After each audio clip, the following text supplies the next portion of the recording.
Hai, Assalamualaikum warahmatullahi taala wabarakatuh. Nama saya Muhammad Hazim Batman. Nombor matrik saya 17DIB21F1045. Saya dari kelas DIB 2B.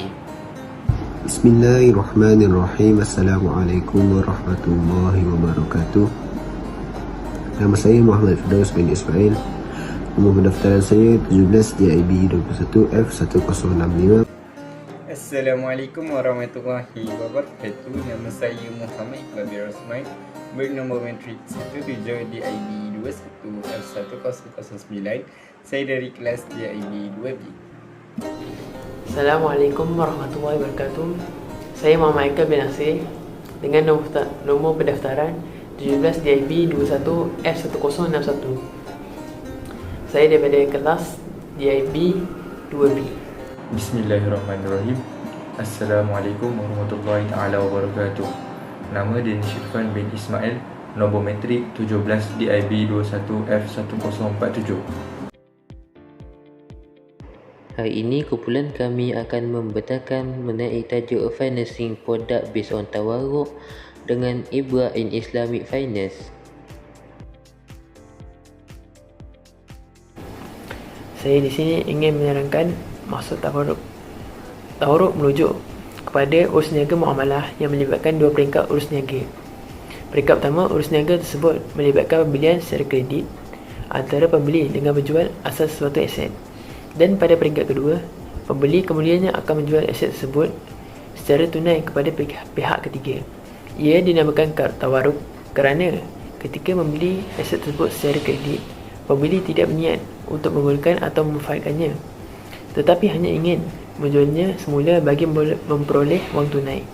Ia juga dikenali sebagai murabahah komoditi dan digunakan secara meluas dalam produk deposit, pembiayaan, pengurusan aset dan tanggungan serta pengurusan risiko.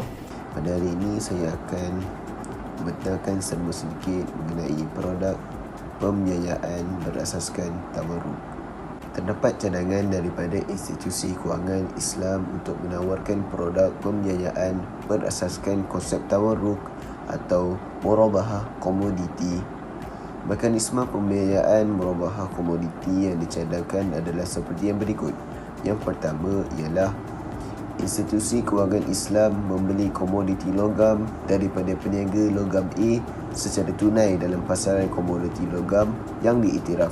Yang kedua pula, institusi kewangan Islam menjual komoditi logam tersebut kepada pelanggan secara kredit pada harga kos ditambah margin keuntungan.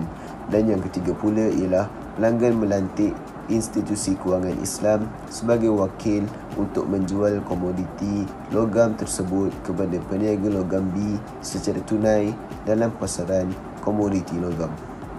Jualan secara tunai daripada pelanggan kepada peniaga logam B akan membolehkan pelanggan mendapatkan amaun tunai pembiayaan, manakala jualan secara tangguh daripada institusi kewangan Islam kepada pelanggan akan mewujudkan obligasi kewangan yang perlu dibayar oleh pelanggan dalam tempoh yang telah dipersetujui.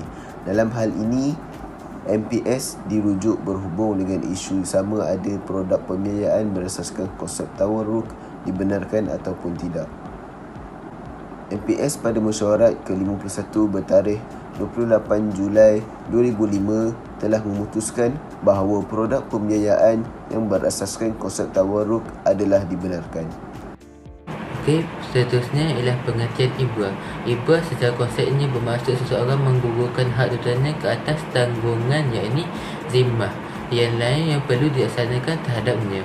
Dalam konteks kewangan Islam, ibrah merujuk kepada rebat yang diberikan oleh satu pihak kepada satu pihak yang lain, seperti dalam urusan muamalah, dalam jual beli dan sewaan. Misalnya, pihak institusi akan memberikan ibrah kepada pihak yang berjaya melunaskan hutang. Ibrah dalam pembiayaan secara Islam.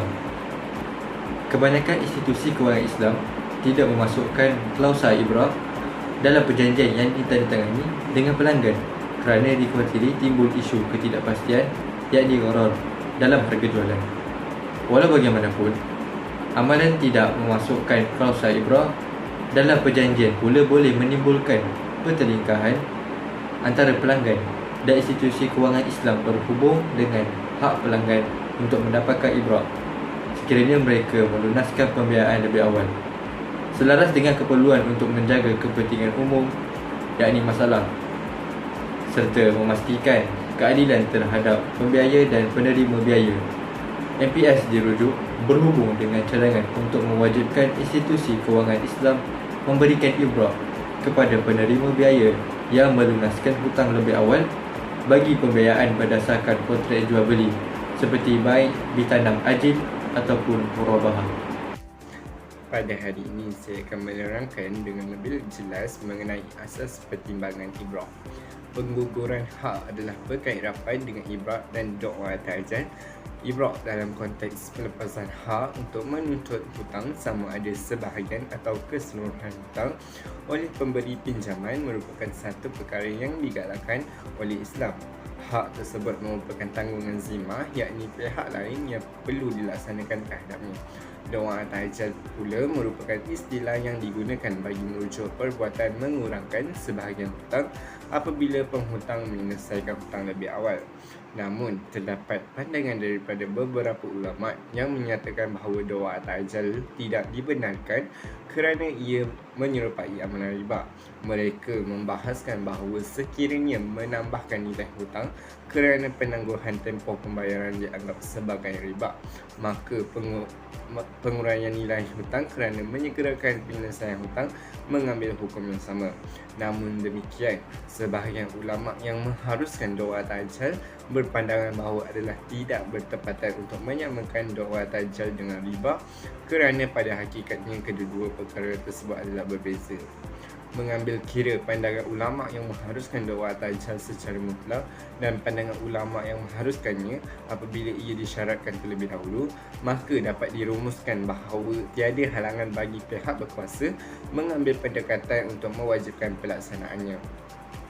Ini kerana tindakan yang diambil oleh pihak berkuasa untuk mewajibkan sesuatu yang pada asalnya harus adalah bertujuan memastikan kemaslahatan pihak-pihak berkepentingan terpelihara.